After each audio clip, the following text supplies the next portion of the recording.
اللهم زين بالقرآن لساني وجمل به وجهي. Metode Ad-Jani, belajar membaca Al-Quran dari 0 sampai mahir. Jilid 1. Bismillahirrahmanirrahim.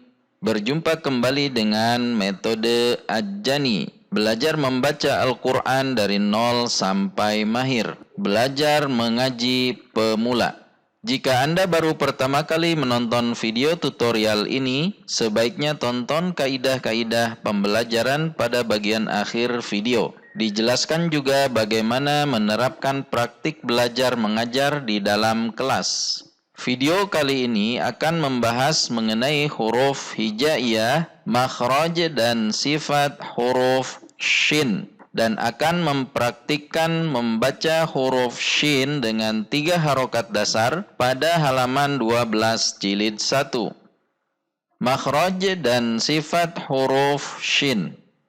Huruf shin dikeluarkan dari wastul lisani ma'a wastil hanakil a'la, yaitu keluar dari tengah lidah ditekan ke langit-langit tengah, namun tidak tertutup sempurna. Ujung lidah berada pada belakang gusi gigi seri bawah. Perhatikan, ini posisi ujung lidah berada di belakang gusi gigi seri bawah, kemudian atas tengah lidah dinaikkan ke atas sehingga menempel ke langit-langit tengah, namun tidak tertutup secara sempurna. Pada makhraj ini atau pada titik ini mengeluarkan 3 huruf. Selain huruf shin juga ada huruf jim dan huruf ya. Jadi huruf shin memiliki makhraj yang sama dengan huruf jim dan huruf ya. Sekarang kita akan membahas mengenai sifat huruf shin. Sifat huruf shin yang pertama adalah al-mahmus. Huruf yang al-mahmus berarti ketika berharokat dibunyikan dengan mendorong udara. Seperti contoh, letakkan posisi lidah kita pada titik makhraj shin, kemudian ucapkan sya, shi, shu. Ada dorongan udara yang kuat. Sha didorong. Shi, shu, sha, shi, shu. Kemudian sifat yang kedua dari huruf shin adalah ar-rakhawah. Huruf yang ar-rakhawah berarti ketika huruf mati maka dibaca mengalir. Seperti contoh ash, mengalir, mengalir. Tidak ash tertahan, namun ash. Begitu juga saat tasydid. Perhatikan asya, asya. Ketika huruf shin sukun di tengah kata, maka antara bunyi ash dengan huruf yang ada di depannya tidak terpisah. Seperti contoh yashkuru, yashkuru. Antara bunyi ash dengan bunyi ku tidak terjeda atau tidak terpisah. Yashkuru. Contoh yang terpisah adalah yashkuru, yashkuru. Seharusnya dibaca yashkuru, yashkuru. Ashku, ashku, tidak terjeda. Selanjutnya sifat huruf shin yang ketiga adalah al-istifal. Pangkal lidah rileks, posisi di bawah atau turun. Perhatikan, ini adalah pangkal lidah berada di bawah. Oleh karena itu bunyi huruf berbunyi sya, tidak sho, sho. Selanjutnya sifat huruf yang keempat adalah al-infitah. Al-infitah berarti posisi lidah dengan langit-langit atas terbuka, sehingga huruf berbunyi sya, tidak sho, namun sya. Selanjutnya sifat yang kelima dari huruf shin adalah al-ismat. Karena sesaat sebelum mengucapkan huruf shin, seperti tertahan atau tidak lancar.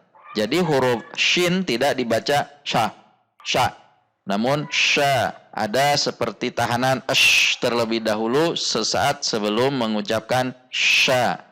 Sya tidak seperti huruf-huruf idlaq yang langsung keluar seperti contoh ma, ba, ma, tidak ba, ma, tidak seperti itu karena dia sifatnya idlaq. Sementara ini sifatnya ismat sehingga seperti ada tahanan terlebih dahulu. Selanjutnya sifat huruf shin yang tidak memiliki lawan adalah at-tafashi. Artinya menyebar atau meluas, yaitu menyebarnya suara angin huruf shin dari makhrajnya di dalam mulut sehingga terdengar shh, shh.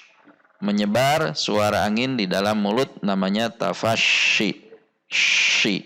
Mari kita perhatikan cara mengucapkan huruf shin ketika berharokat, ketika sukun, ketika tasydid, dan ketika di tengah kata. Sha, shi, shu. Ash, asha. Yashkuru.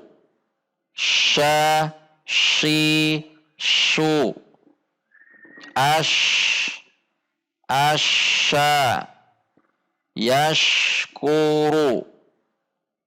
Selanjutnya kesalahan yang biasa terjadi ketika mengucapkan huruf shin adalah dibunyikan seperti huruf sin atau huruf sod atau sebaliknya. Seperti contoh di sini ada kata wasyamsi. Kesalahan yang biasa terjadi adalah wasamsi. Wasamsi. Seharusnya wasyamsi. Ini yang harus dibedakan karena huruf shin makhrajnya adalah tengah lidah naik ke atas. Ash, ash. Sementara huruf sin, as, as. Ujung lidah berada di belakang gigi seri bawah dan posisi tengah lidah tidak naik ke atas, yaitu lurus. As, as. Dan huruf sin memiliki makhraj yang sama dengan huruf sod. Perhatikan antara gambar makhraj huruf sin dengan huruf sod. Di sini huruf sod yang membedakan dengan huruf sin adalah pangkal lidahnya huruf sod, pangkal lidah naik ke atas atau isti'la, sementara huruf sin pangkal lidah berada rileks atau istifal. Sehingga harus dibedakan antara shin, sin, dan sod. Perhatikan ash, as, als. Ash, as, als. Ash, as, als. Ini kesalahan yang biasa terjadi, yaitu tidak sempurnanya sifat dan makhraj dari huruf shin, sin, dan sod. Untuk huruf sin dan huruf sod sudah dijelaskan pada video sebelumnya.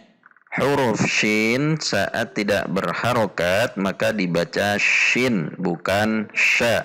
Kalau sya itu sudah ada harokatnya, fathah.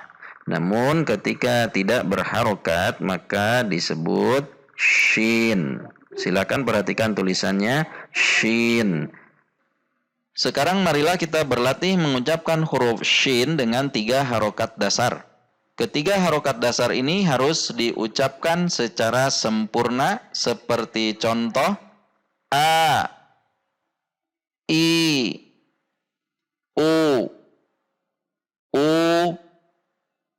i, a, i, u. Perhatikan u diucapkan dengan membulatkan bibir, kemudian i dengan menarik rahang ke bawah, tidak dibaca e atau e. Kemudian a terbuka sedikit dari kasrah, yaitu a, tidak dibuka secara lebar a, tetapi a. Sekarang mari kita baca huruf shin dengan 3 harokat dasar pada halaman 12 jilid 1 metode Ad-Jani. Sha, shi, shu. Sha, sha. shi, su,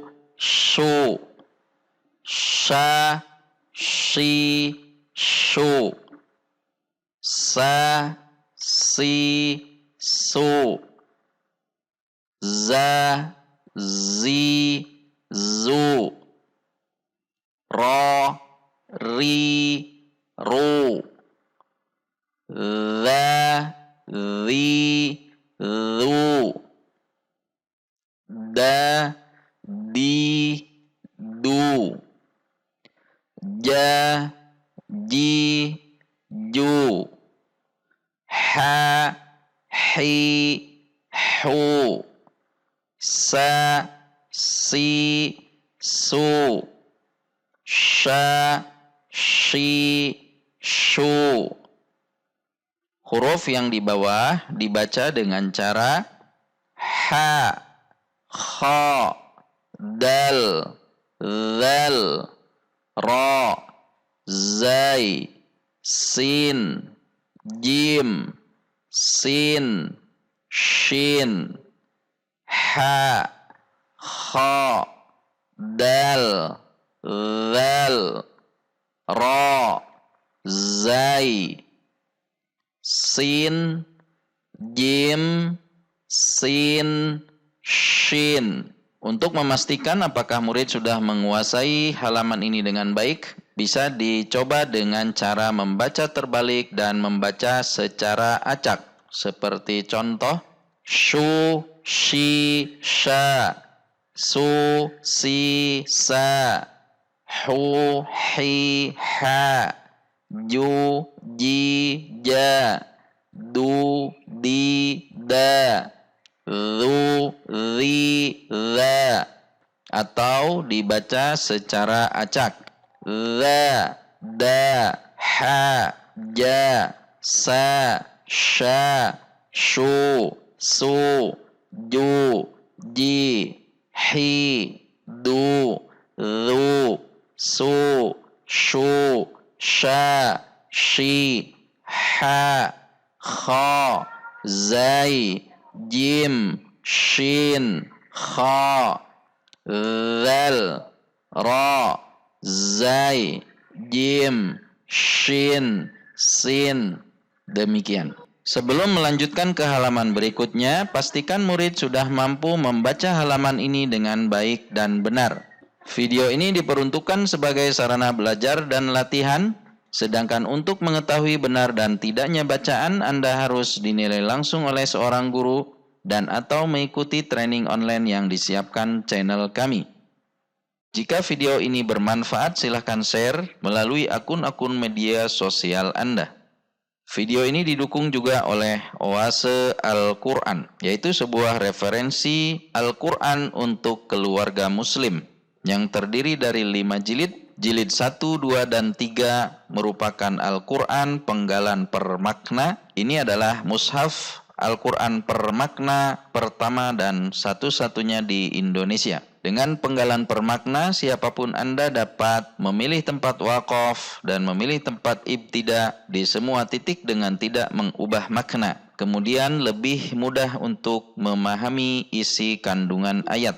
Jilid yang keempat adalah Mushaf Tadabbur Al-Quran 30 juz, di mana ini merupakan rangkuman dari berbagai tafsir, sehingga siapapun Anda akan lebih mudah memahami isi dalam setiap halaman Al-Quran dengan secara mudah.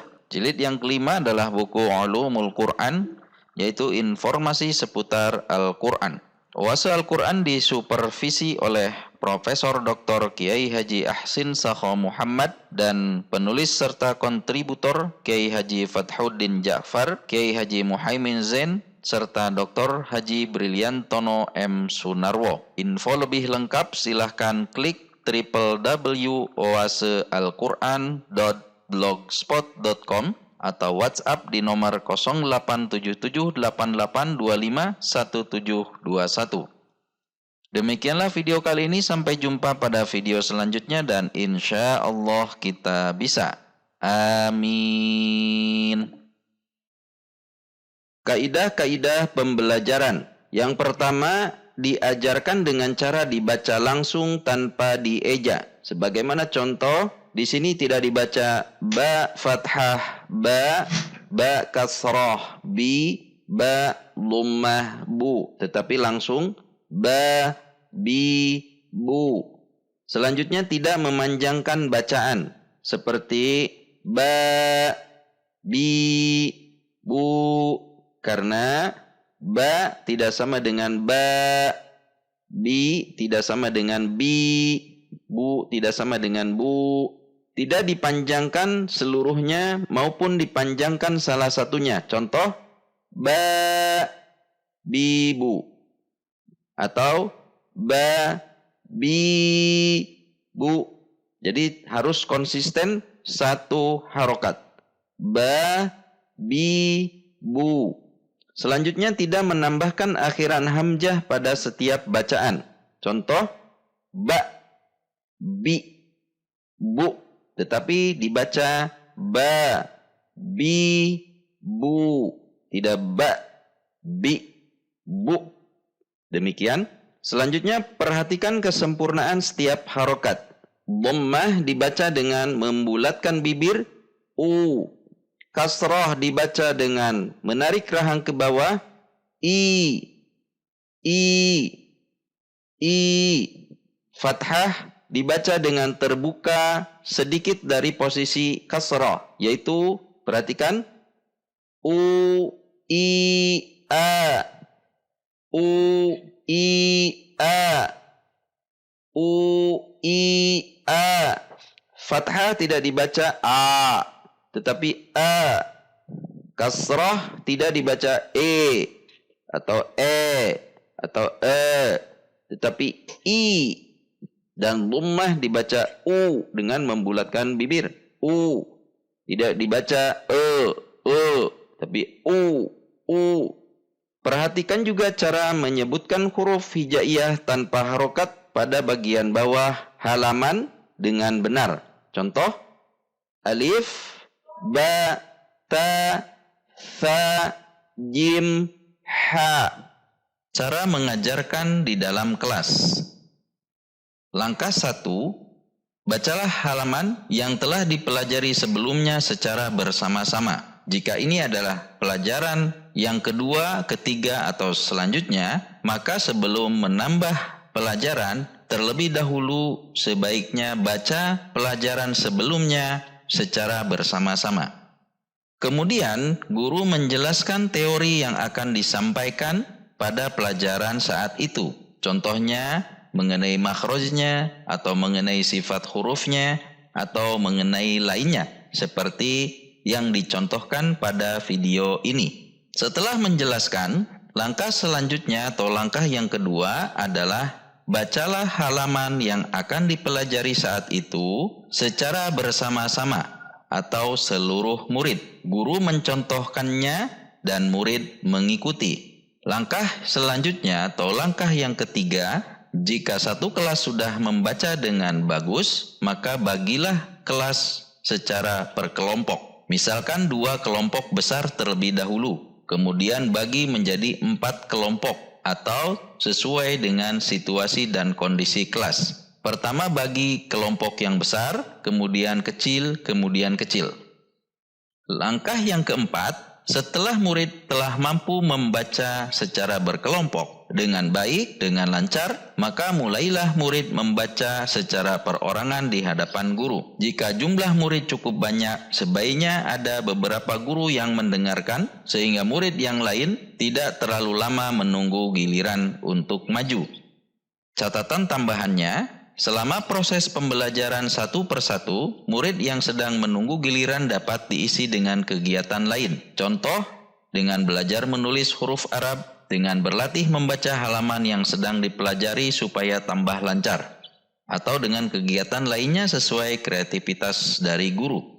Jika guru menemukan beberapa murid yang mengalami kesulitan, guru juga dapat meminta beberapa murid yang sudah lulus atau sudah lancar untuk membantu temannya yang kesulitan tersebut sebelum maju ke depan. Demikianlah gambaran cara mengajarkan di dalam kelas. Adapun pada saat prakteknya, tentu diperlukan kreativitas dari guru masing-masing. Yang penting dengan tujuan pembelajaran menjadi maksimal.